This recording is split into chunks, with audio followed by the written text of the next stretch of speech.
Hello guys, good morning for today's video. Ito nga po yung kaganapan dito sa bahay nung kinausap ko po siya na hindi na muna ako matuloy ngayon na umuwi sa amin kasi nga sobrang krisis doon sa probinsya. Tapos kinulang talaga yung budget ko kaya sobrang tuwa talaga siya. Kaya ito yung nangyari.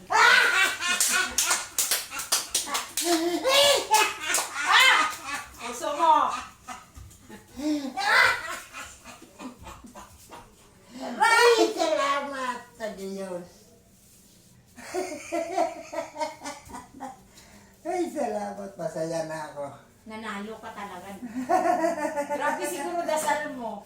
Ha? Grabe dasal Ay, mo. gabi-gabi, bago ako matulog, iniisip ko, ay, Lord, wag mo pa na yun si Ben. Sabi ko, tulungan mo ako, wag mo na patuloyin.